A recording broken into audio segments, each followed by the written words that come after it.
Good morning, everyone. I'm really, really humble and sweethearted as I gather my dear friend Jessica Hopper today.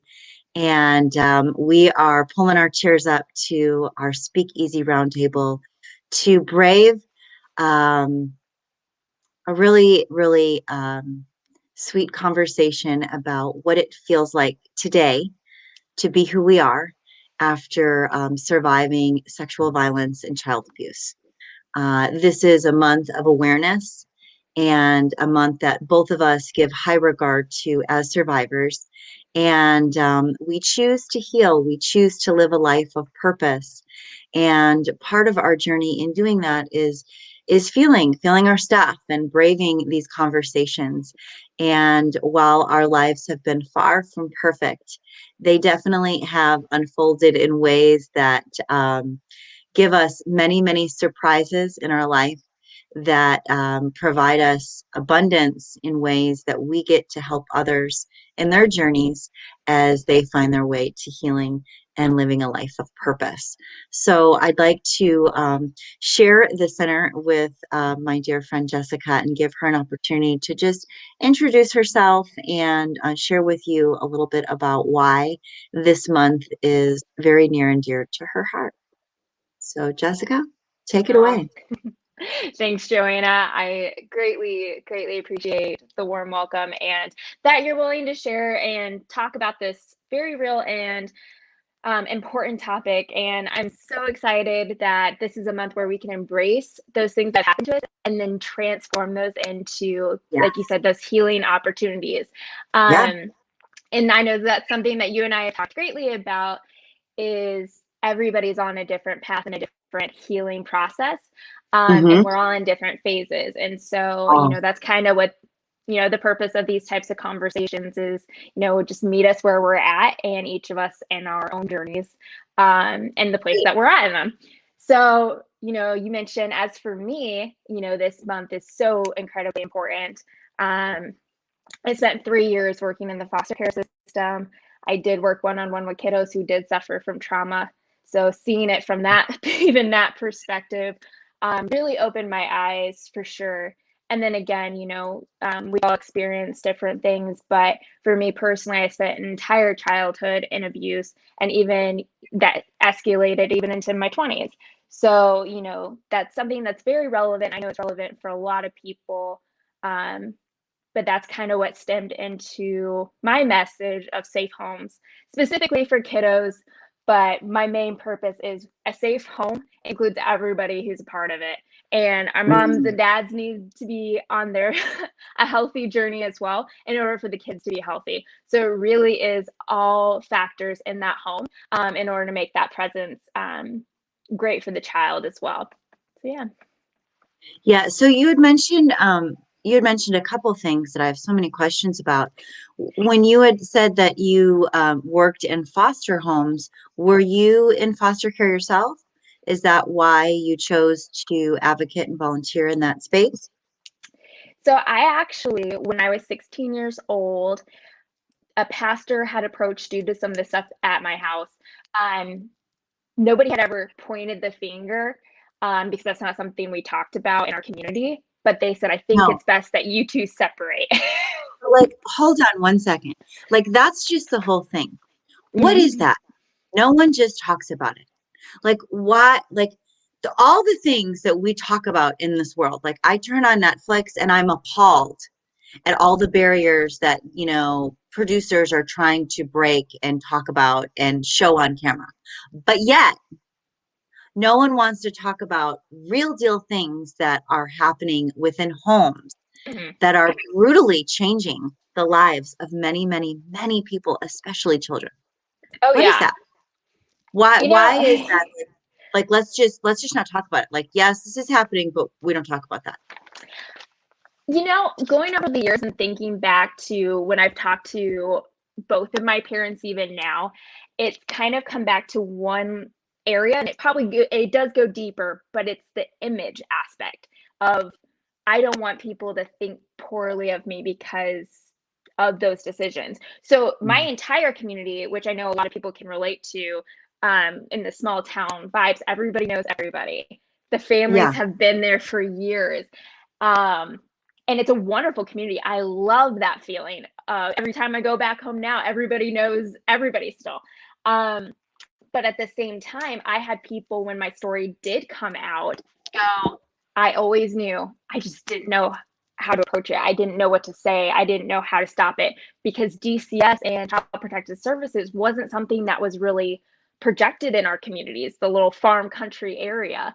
And Right. that is something I had worked with our State Department as a queen was, hey, we don't even have this there. And if we do have a DCS presence there, it's not known. Nobody's making these calls. And if they are, like, nobody knows about it. I didn't even know foster care was a Where did you thing. grow up? Where did you grow up, Jess? I grew up in Remington, Indiana. Indiana. Okay. All Yep. right. And when you had said that your story came out, what does that mean?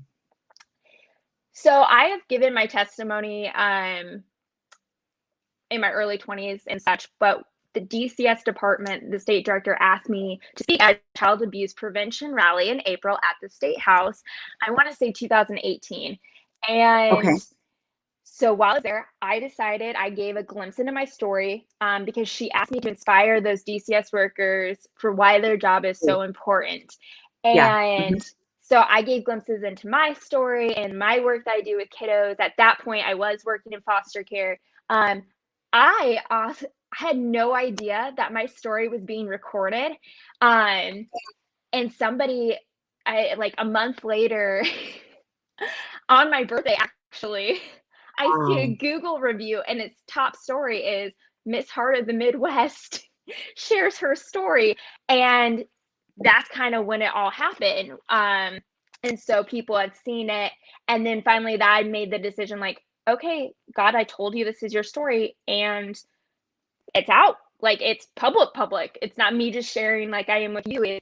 It's public news. Like you can look it up on I, the internet now.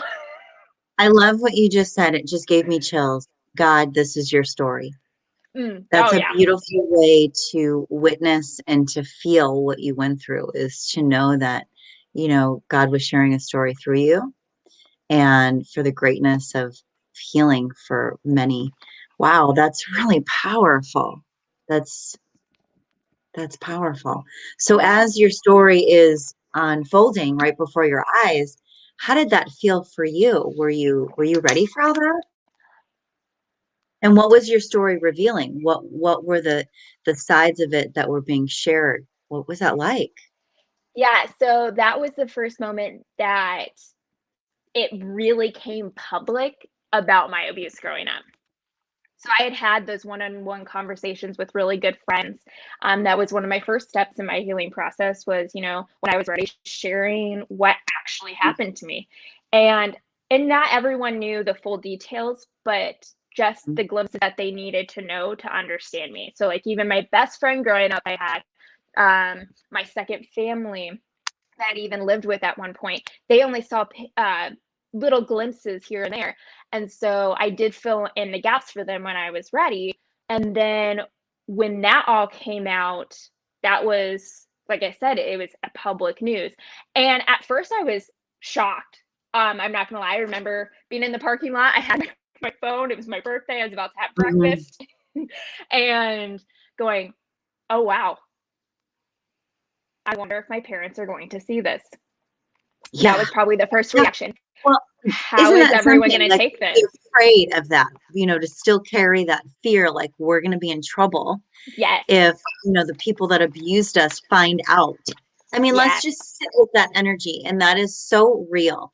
And if anyone, is listening to this, um, you know, it's a very common energy, Mm, that fear of upsetting the abuser. My daughter was not only was I affected by massive domestic violence, but about a year afterwards, when I finally um, riddled myself from that relationship, my daughter came forth and shared with me that he had violated in her in ways that you just could not fix. right. And I was devastated. And, to this day, I mean, she's terribly afraid that, as mom talks and advocates for domestic violence and sexual abuse and rape and child abuse, as she advocates for all this, my daughter gets really scared. She's like, aren't you afraid? Aren't you afraid that he's going to come and get us and kill us? Yep. Aren't you afraid that he's going to retaliate? And, my answer today is no, because I do believe that when we speak and we share our story, we create walls of protection around us that prevent them from getting to us.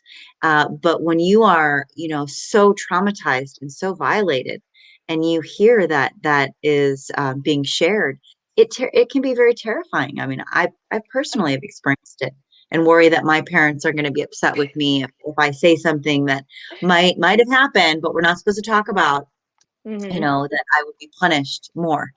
Oh yeah. So it's a real deal when that light, shines bright on the darkness can sometimes roar.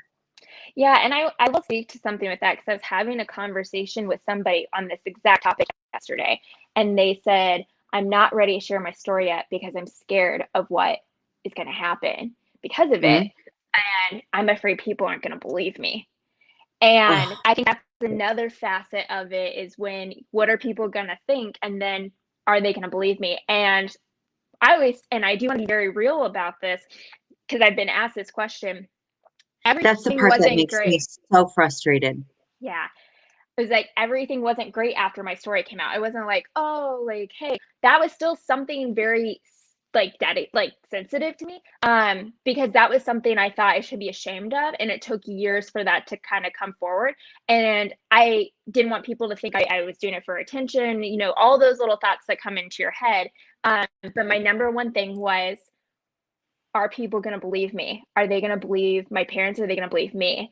And it took, I mean, 3 to 4 years, even now, again, when people are like, this is true, like I witnessed this, and, people start speaking up and validating like the situations. And I'm like, there's a police reports, like go check the police reports.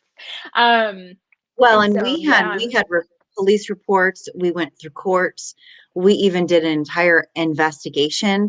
But because there wasn't a witness yeah, or DNA or evidence, it was his word against ours. And to share that with my daughter was devastating. I yeah, mean, she just was like, I went through all of that for nothing. yeah, I mean, that part is horrific to endure. And I know personally, for myself, um, the justice I think that occurs, and I think that's why there's programs and advocates and volunteers like you and I, because I don't think the justice system is set up to protect the victims. I do believe they're set up to protect the perpetrators because they're afraid of retaliation. yeah. And with that being said, I think the justice comes from people like you and I that choose a life and purpose to gather and love on survivors and help them get through it. Because without this tribe and this family, I don't know that I could have done it. I've been through so much personally and privately and in isolation that it wasn't until I stepped forward to share my story in bits and pieces that I found, beautiful souls like yourself and others that were like, I'm here. Yeah. Yep. Yeah, we're going to get through this together. And we do. We find our ways to create salvage and support and uplift. Never makes it easier, to share our story and to share those details and to feel those triggers. But it's always good to know that you're not alone. Oh, 100%. And I think that's kind of the motivation that even why I'm okay sharing the story half the time is Mhm. because of the people who have stepped up and said, "Hey, like Yeah, that's me. Like I feel yeah, that, and that gives me hope that it gets better." Or, "Hey, that helps me to know that there's a light at the end of this because right now it's dark." yeah. And there's something to be said about receiving that support. It's a big energy that's in my life right now is receiving. Mm, And, I have found one of my offsets of being, you know, in the cycle of abuse is that I became this quintessential people pleaser, giver, lover, and I just wanted to love and take care and nurture because I never wanted anyone to feel Yeah. like I felt. And as a professional giver, it's been really uncomfortable to receive. But Yes. as we all know, we can only personally take ourselves so far without the support of a village and support systems and allies and advocates that also are giving to us like we are giving to others. And I do think that part of healing for me has been learning how to receive and how to trust someone and let them give me support, because part of my abuse and the cycle that I lived wasn't alone a verbal or physical or sexual abuse. It was a lot of neglect, and it was a lot of abandonment. And I don't really think it was a purposely intentful neglect and abandonment, because I think that the people that were um, cycling that energy were doing the best they could, um, with the tools they had. Yeah. They just didn't have a lot of extra tools to take care of me. And without those extra tools to take care of me, I often had to figure things out, for myself. And I had to figure things out a lot as I grew up and healed. And that's the one thing about healing, is that you need support. Yeah. It's possible to heal by yourself. It is, but there's so much more that we can do when we align ourselves with others that are going through it too. And I think it's indifferent from being with a therapist. It's indifferent from being with, you know, um, group advocacy. I think when you're with someone personally, one on one, or other survivors speaking in those realms, there's some sense of truth that's identified and transmuted that is undescribable. Oh yeah. I could trust a survivor and that pain so much more than I can anyone else, Right. you know, I, for whatever that's worth. Yeah. Yeah. Like the I think unspoken language.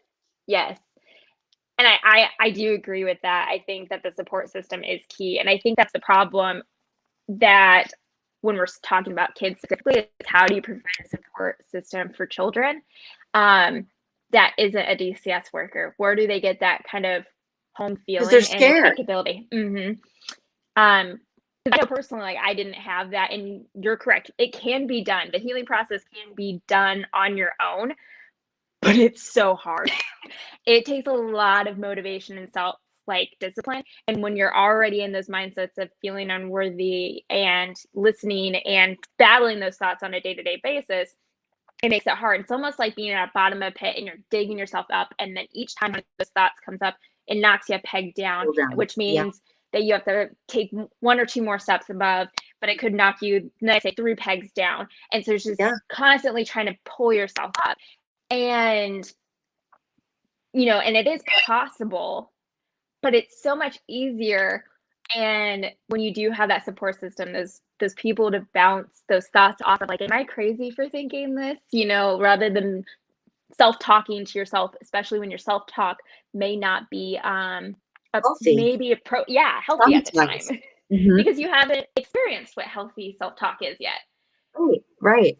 Yeah. And sometimes, like the tools that I have learned to use to take care of myself when my mind chatter is loud and that volume is turned up, you know, it took me a lifetime to learn.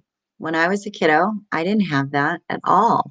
In fact, I think I craved my abuser more, Mm, and that's a very the very source of where I was being neglected or abandoned.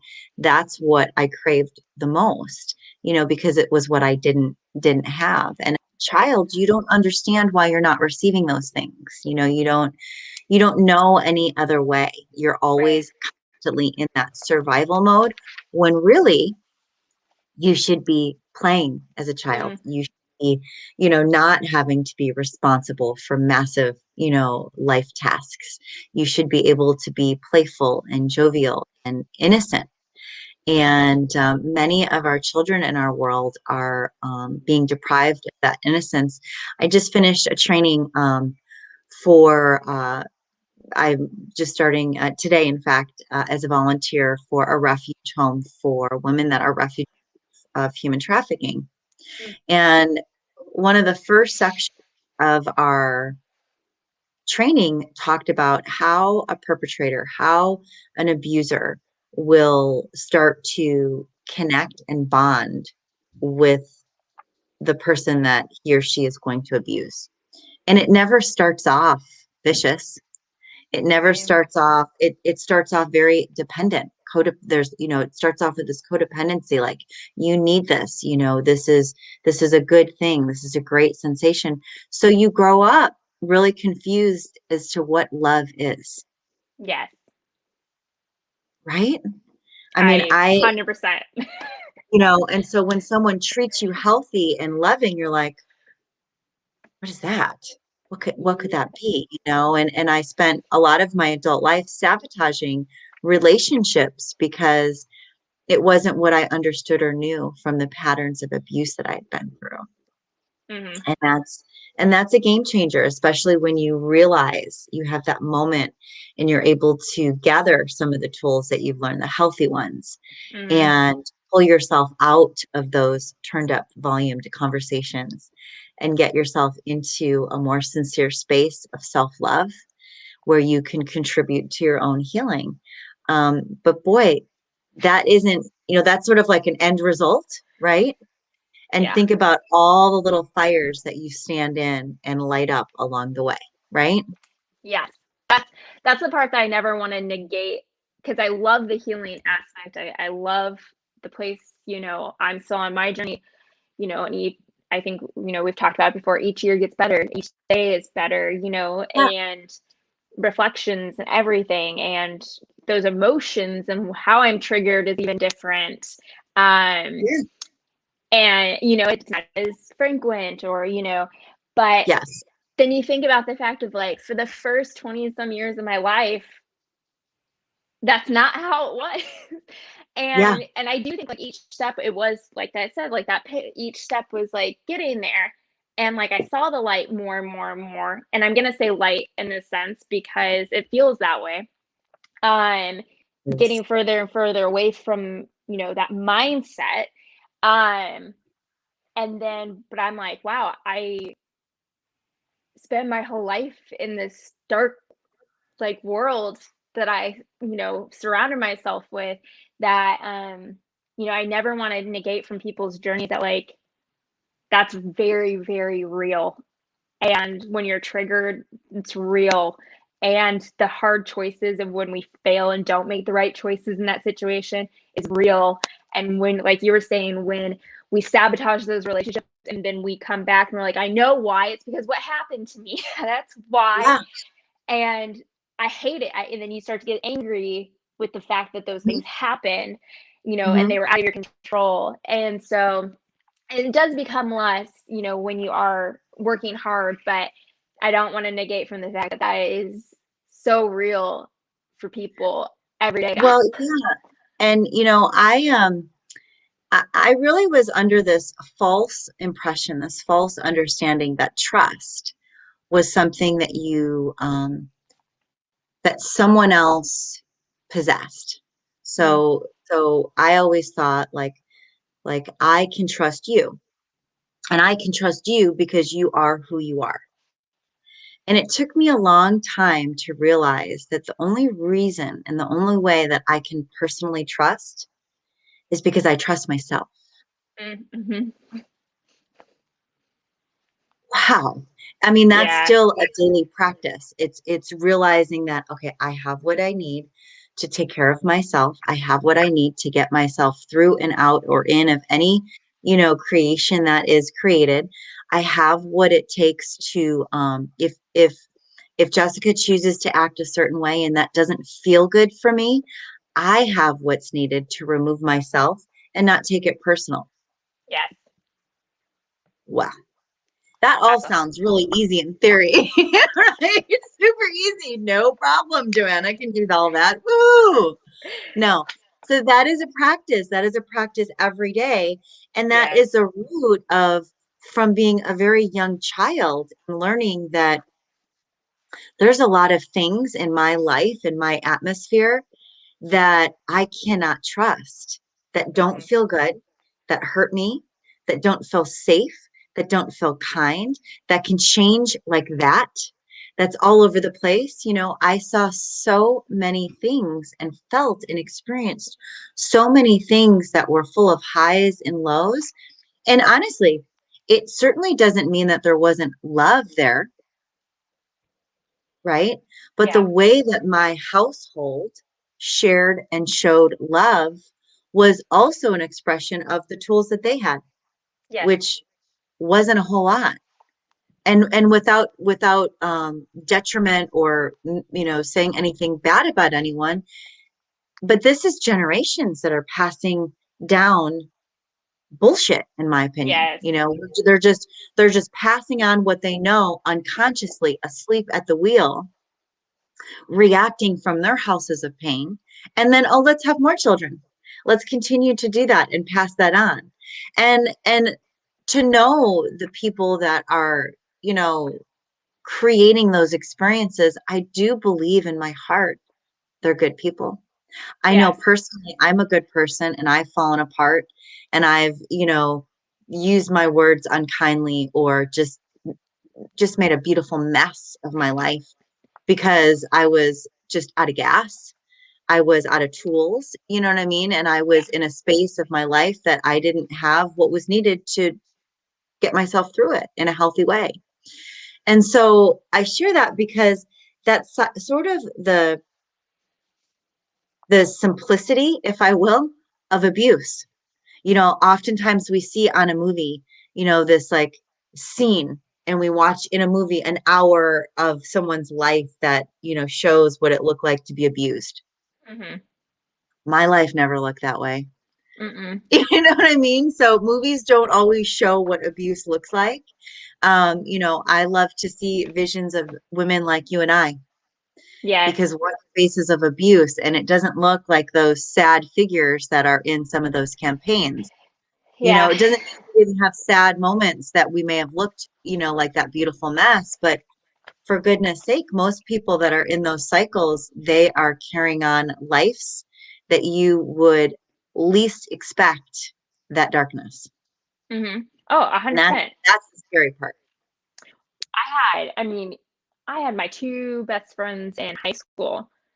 They had no idea anything, anything at all. And I did, even growing up, I would write in my journals and I would split it up into three different categories. I said, I have my life here, I have my life Mm. here, and I have my life here. And none of them are the same, and no one knows the other one.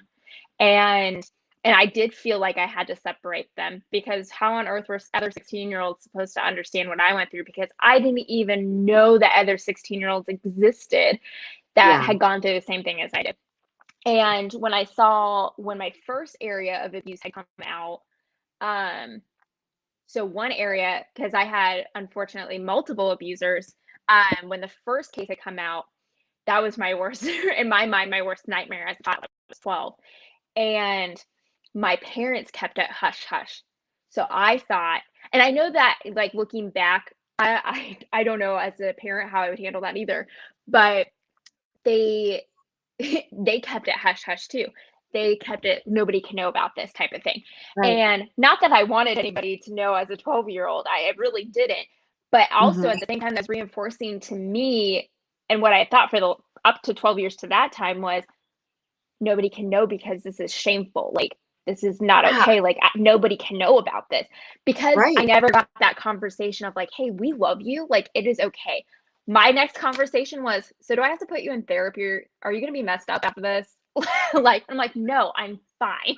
Of course, I'm not going to say, yes, like, I need help. I don't know what my You own probably didn't thoughts even know what are. that meant. Yeah. No, I did not know what that meant. I didn't even know what help looked like or what kind I needed. And honestly, as a very determined 13-year-old who had already spent her life kind of living it on her own, I was like, I don't need anything from you. And Yeah. you're Well, also one of my abusers, and I'm not going to trust you. So it's just like yeah. And you're all, and craziness. say that again. And that's just it. When you're a child and your help is also your abuser, and talk about confusing. You know, I too, I was 5. I was sexually assaulted by my babysitter's husband.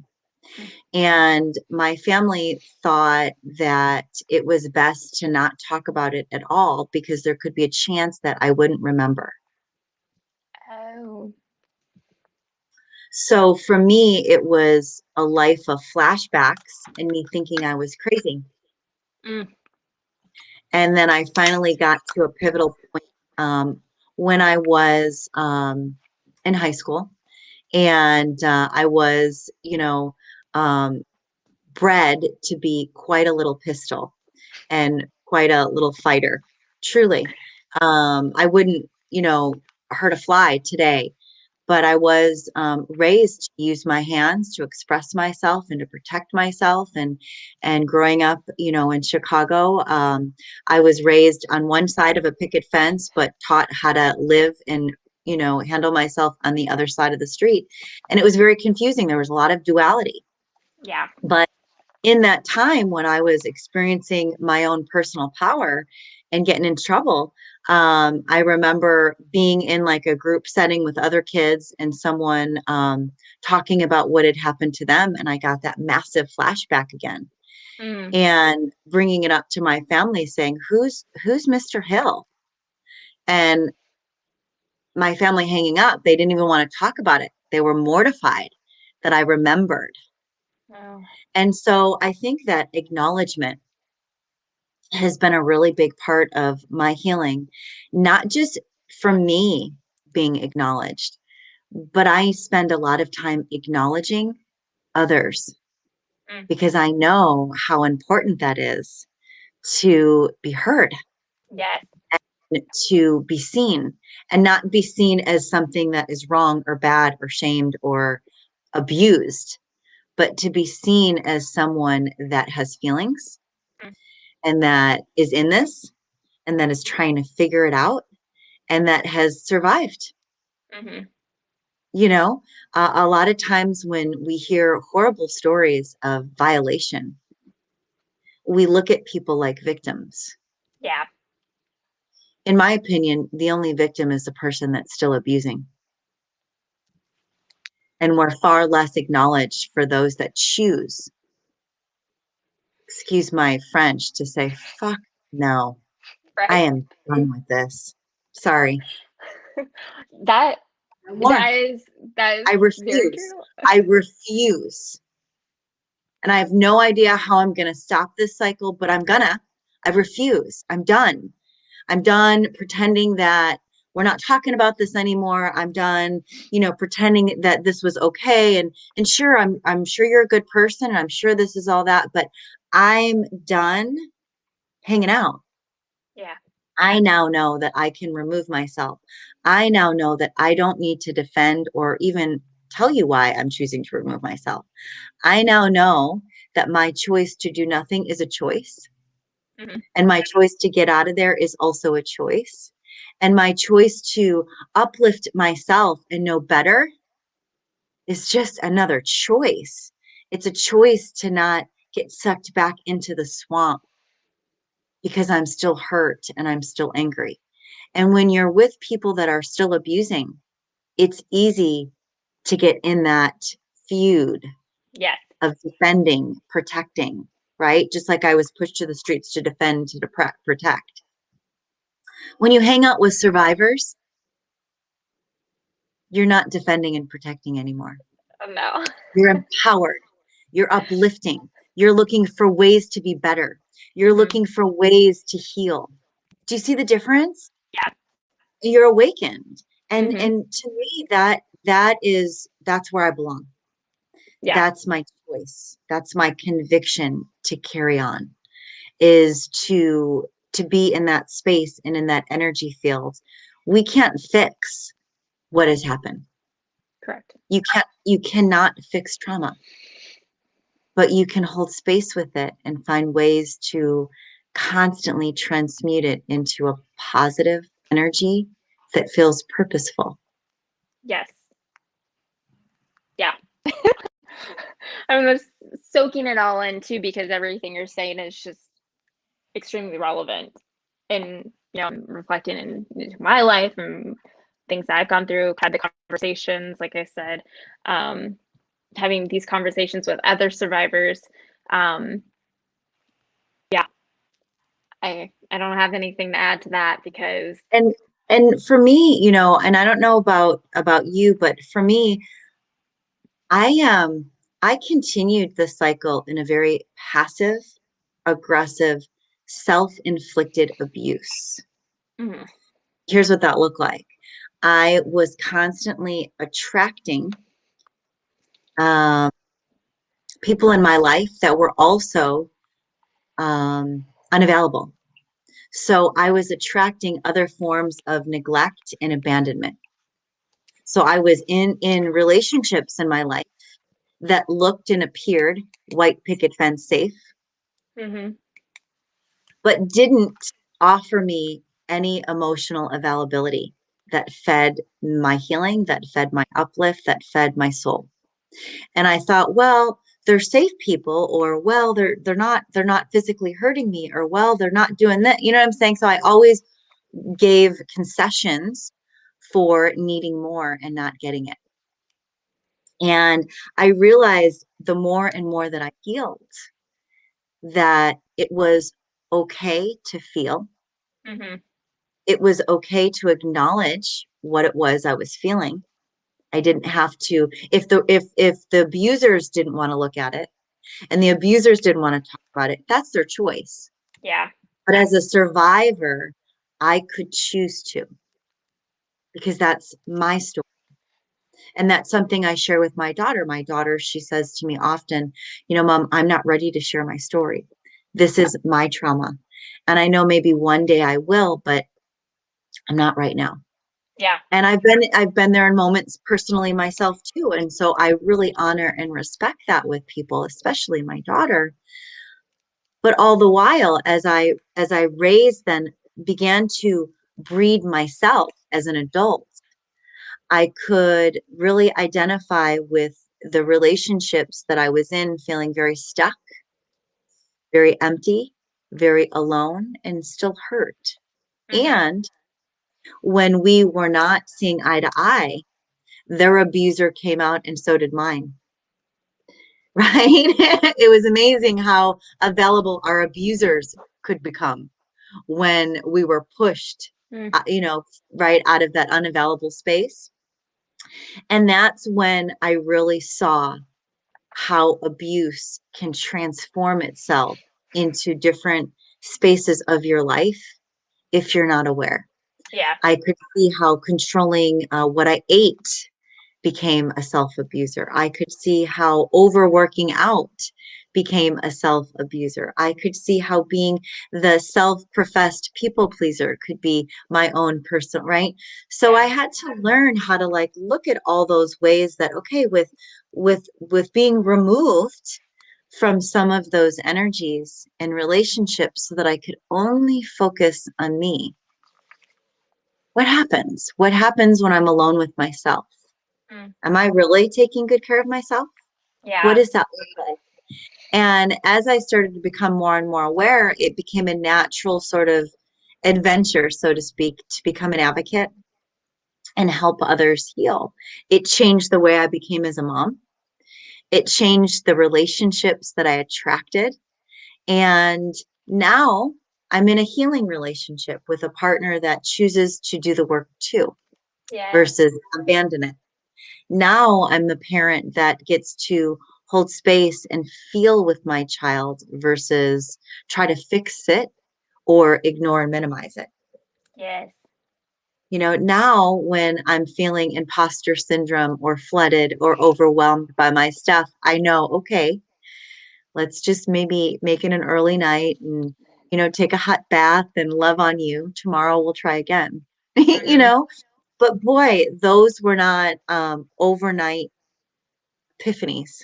Right. They came from time spent loving on this little heart of mine and acknowledging me and really being around other survivors that were also doing the same. Yeah. 100%.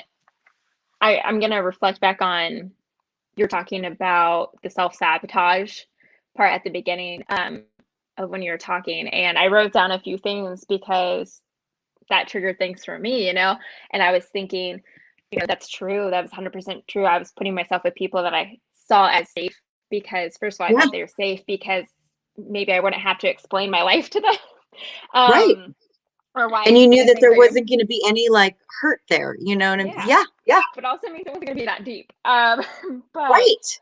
I wrote down. I said it's probably because I thought that's well, I know for a fact it's not because I thought. I chose those people because I thought that they were all I had deserved. I didn't think that somebody deserved to like get to know me, and I thought that I didn't deserve a deep, meaningful relationship to be loved like that. Because again, I didn't know what that was, but I thought like this is all I deserve. I deserve people who are gonna go out and cheat on me. Like that's just how it's gonna be. And not that it ever made me happy, but and I hated that, and I didn't want or allow it. But deep down, I was just like, well, that's why I deserve damage. This is again those thoughts, and then the feelings aspect. Uh, the feelings. So I grew up, I kind of got it from two different directions. I grew up with don't express your feelings. That's not something that we do. Um, Put a we're smile on your face. with a smile on your face. Yes.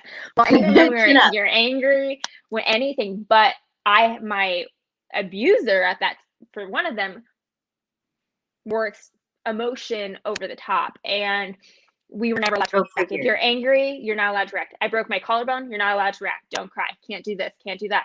If you're angry, you don't show it. And I didn't even realize how bad it was because here's the thing, I did feel and I didn't want to feel. Yeah, And that's probably one aspect of it. I didn't want to feel those feelings because those feelings made everything real. And right. I didn't want that. And then on the other side is I was kind of the stonewall that people didn't really get to know me. I did a podcast, probably 2 years ago with somebody who went to college with me, and they're like, Jess, even reflecting back to college, we're like, you were popular as homecoming court, like every year. And they're like, but when I always sat down and thought about it, I was like, I don't really know Jessica Right. Hopper. Yeah. And like I was just this facade, and like because I never got deep or let people really get to know me, I was Yeah. a showcase. And I knew what to do in order to survive and to show. Jeez.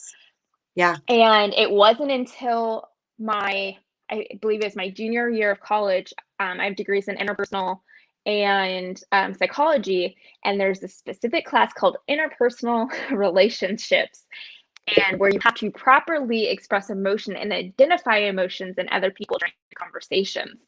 And my two professors, the chair of the interpersonal department and the chair of the psychology department, sat down with me.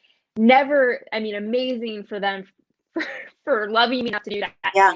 And they said, Jess, you can see emotion and you can identify the emotion, but you don't know how to feel that emotion. And you don't know what feelings you're feeling. You can do it for other No, people, but you cannot with yourself. And I I was swear, like, Jessica, if we put probably like 10 people, 10 survivors in a row, I think that it would be our common denominator. yeah, Exactly what you're saying. That is right. Like staple hallmark for survivors, like the yes. ability to be super empathetic and Mm-hmm. caring and nurturing and want to, just rescue and save. Mm-hmm. But Can't do it for ourselves. I know. It was a light you know bulb what I for mean? Just me. total big smile and, the queen of inspiration and, Yeah. how can I serve and uplift you? Yeah. Yeah. And I always thought that there was something wrong if I got angry. Yeah. Am I allowed to be angry? Can I be Yes. angry? Good people don't get angry, and Good am people I don't get allowed to angry. be hurt about this? Am I allowed to be frustrated? Am I allowed to be pissed? Am I allowed to be sad? That's the big thing. And am I allowed to be sad about this? And does that mean that I'm weak for feeling that sadness? And Yeah. and one of the things was they had said, you feel the emotions, but I don't really think you actually let yourself feel the emotions.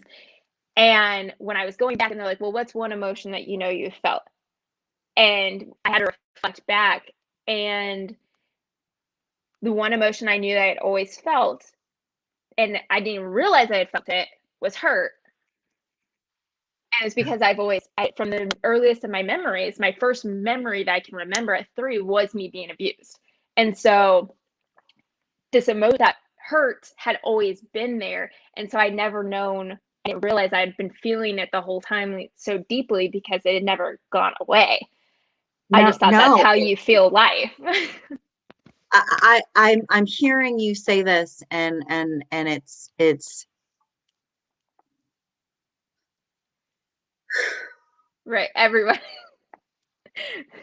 for me, as sad and unhealthy as this sounds, it it took me.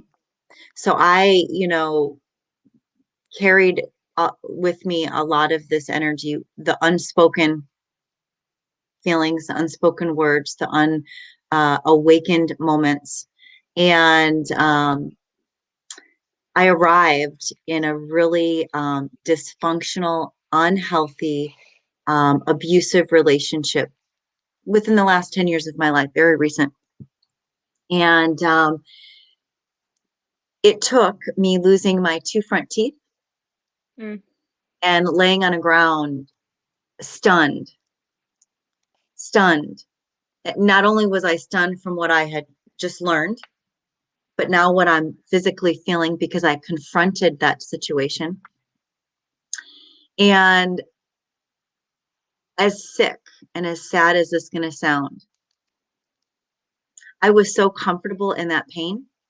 mm, I could have just stood there because that's what I knew. I trusted that aggressive, violent, angry energy more than I trusted my own feelings of, ouch, that hurt. I'm do you know what I'm saying? All those yes. personal energies that would attach to a little girl inside that just got her ass kicked at Mm-hmm. 46 years old, right? And and I remember saying to someone, I had a very dear friend say, I just can't watch this happen to you anymore.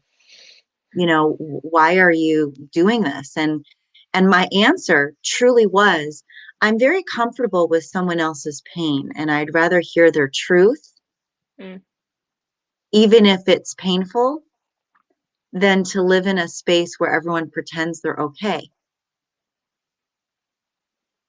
Because the violence and the abuse to me felt truthful. yeah. Because when people weren't talking about their feelings in between the violent acts, that didn't feel truthful or trustworthy. Yeah. So I identified truth with that behavior. Mm, And it wasn't until a year after getting myself out of that suffering and then hearing my daughter and realizing that because I was in such a toxic space, this energy came through and poisoned my family. yeah. And the mom, I was seeing that pain and feeling that pain through my daughter's eyes, my children's eyes, my boys that were watching this too. And I knew that I didn't want that cycle to continue for their lives. So it was through that pain that I felt because in all honestly, I think I probably would have stayed in that relationship Mm, because I was so comfortable with the pain. yeah. It's what I knew, it was normal, even though I know today that that was unhealthy. But what was my awakening? And remember, we had said earlier how it's so easy to see that pain from somebody else. Yes.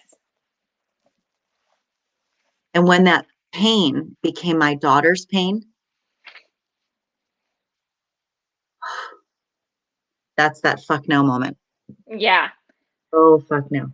Hell no. No, like that was when I was able to do whatever it took. And if that meant feeling my stuff and Yeah. braving this, I was going to do it because I never wanted her or any of my children to ever deal with that because I wasn't all along. Right.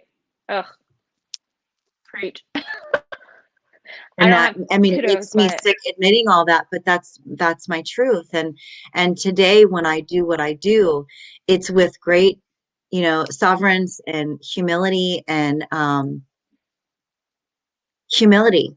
yeah. You know, I can't say it enough.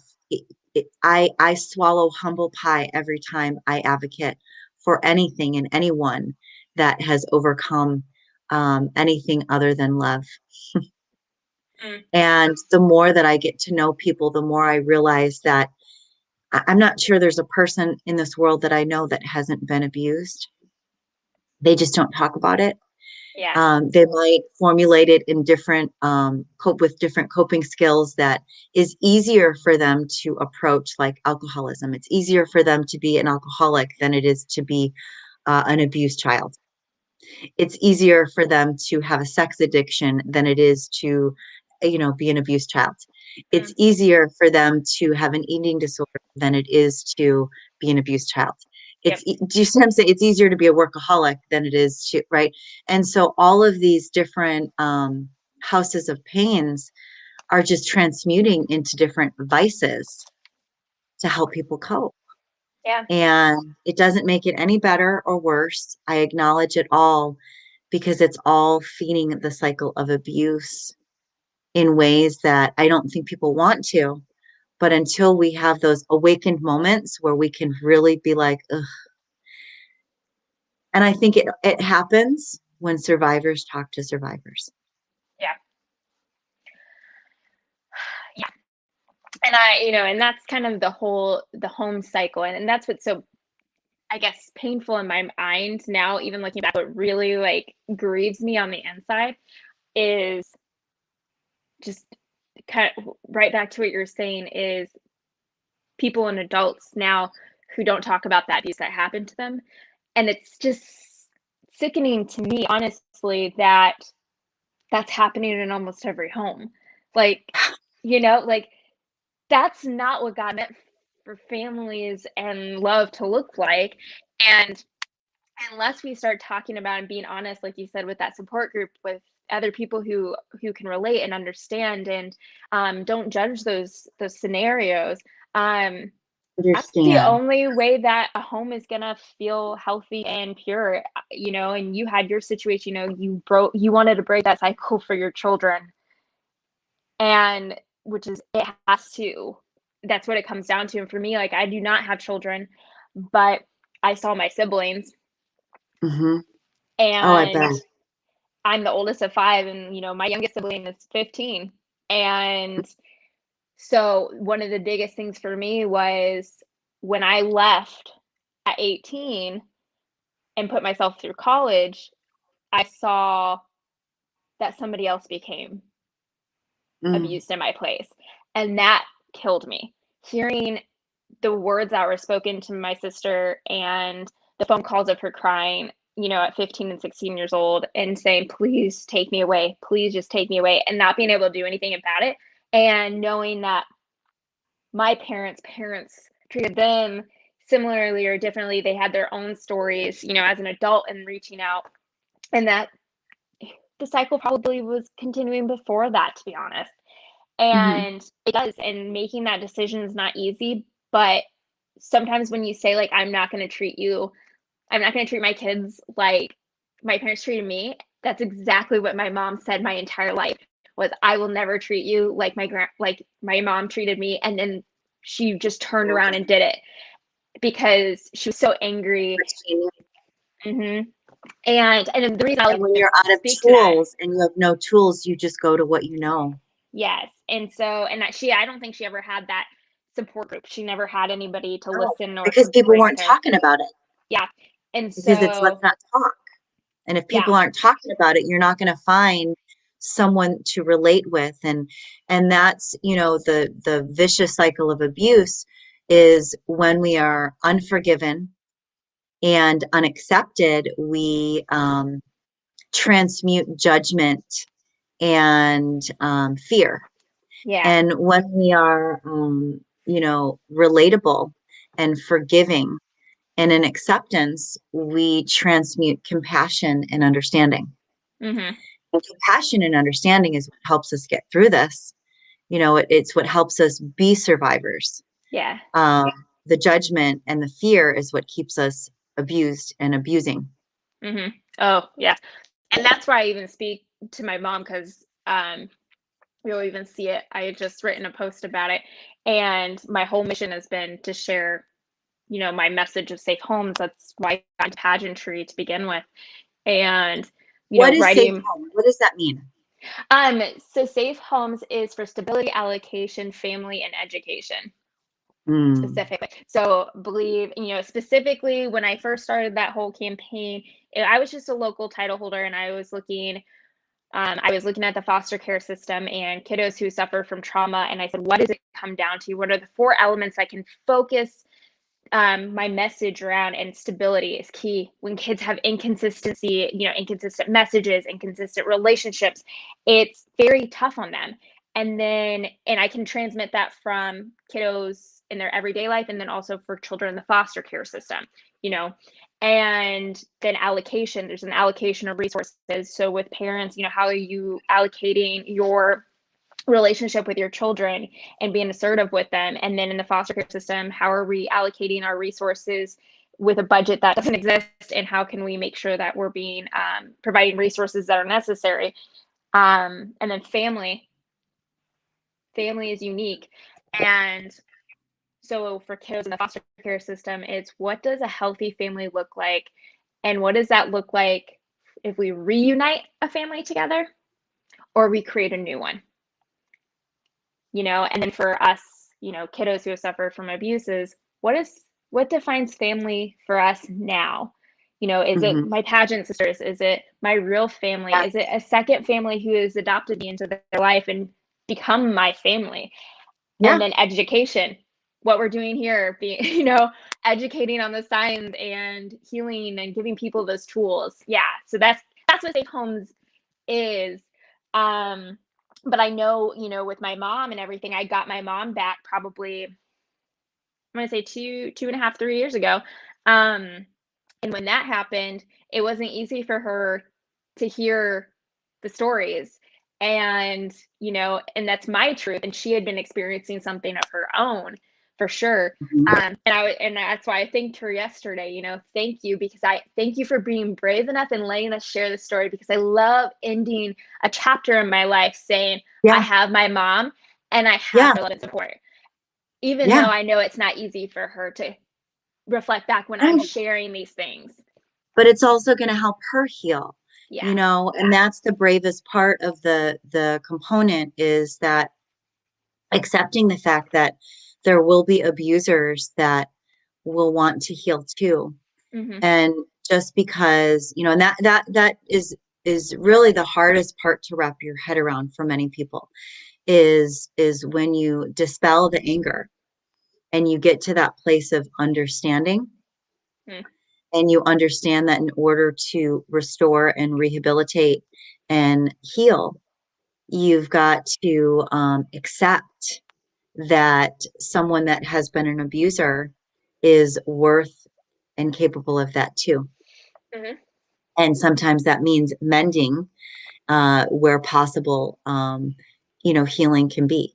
And I too, as an adult, have chosen to understand and accept my parents and love who they are for today, but Hmm. do so with boundaries, with healthy Yes. boundaries that support me and my continual healing always.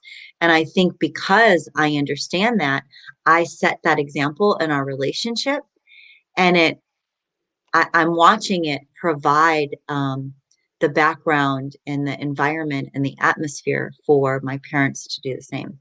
Right. And it's working. It's beautiful. And the difference today is I now trust myself. I don't have to be that child that trusts parents Mm. or any other adults.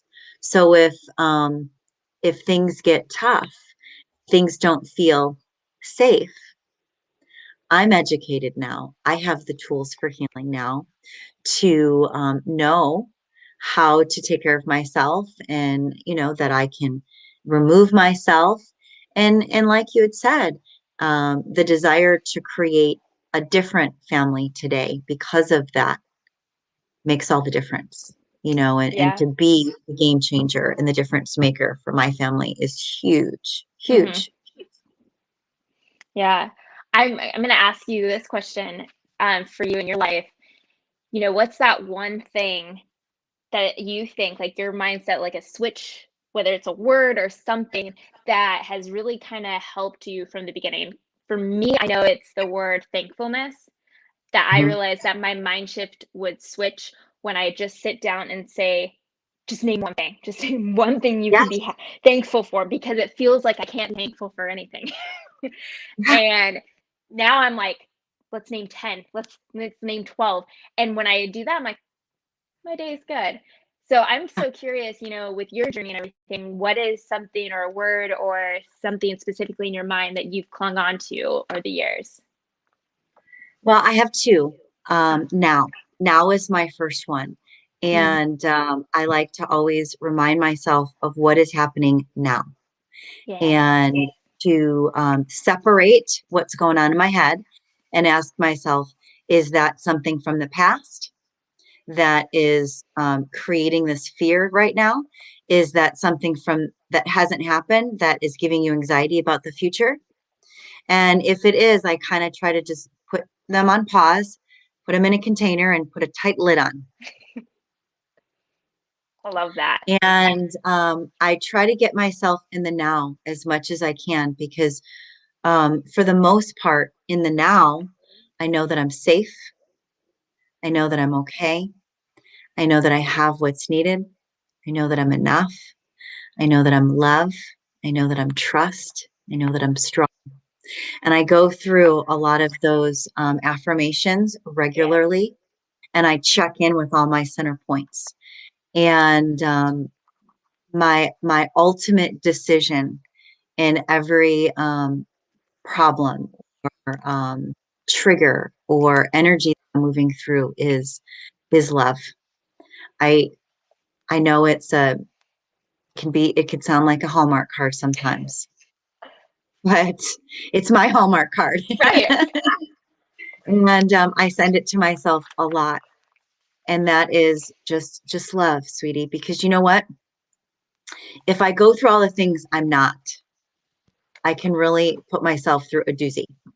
Yeah. But the one thing I know that I'm really good at is loving. And I know that I'm really good at loving because I've been shown a lot of unloving ways, and I know how I don't want to be. My Right. teachers have shown me how I don't want to be. But I have, through the grace of God, been given a really big golden heart. And I think it's some of my hurts that when they healed became filled with light. And I get to hang out with people like you that also have golden hearts. Can make me cry. Gosh. And it just proves to me time and time again that no matter what you're going through and what you're dealing with, if you find the love, the root of love there, whether it's to use for yourself or to transmute as understanding, there are possibilities and you don't feel so limited. Yes. Me getting in the now and then realizing how much love I'm surrounded by and I have within me gives me my limitless attitude sometimes. And it's it's saved my life. It's saved my children's life. And I do believe it's what fuels the survivor in me. Oh, yes. Oh, I love that. Yeah. So Wipe it off. let's that's a really good space to just wrap us around with a little prayer. Oh, yes, please. Before we go, if if you had anything like to leave behind, a Hmm. message, a word, a feeling, if you knew that someone was in trouble right now and was in one of those dark places that you once were, and you could say something to them to help them in that moment of now, what would it be? The word that immediately pops into my mind is don't regret. And Hmm. the reason I say that, and I don't care if it sounds cheesy, but I preached it from day one. When people have asked me if you could go back and change anything about your life, what would you choose? If there was an event, anything, the feelings, nope. Mm-mm. This was, I don't think that God wanted those things to happen to me, but he made something really great happen. And I know that my relationship with him is so much stronger because of those things, because it made me seek him out more. And I'm not sure that with my personality, if I would have been as close to him without some Reason pushes. to believe. Yeah. Yeah, and it pains me that that happens, but I know myself pretty well and I'm kind of stubborn. So, I think he really needed to break me down. And so there are things when I look back and, being in a girl's home, running away, I had self-harm. Do I regret those decisions? It's painful, but all of those have made it into this beautiful story and journey now. There's no regrets. So if you're looking back, and I think you said it best, focus on the now because Yeah. that's all we have control over. And those past things, what you do now makes them all worth it. Yeah. So that's all I say.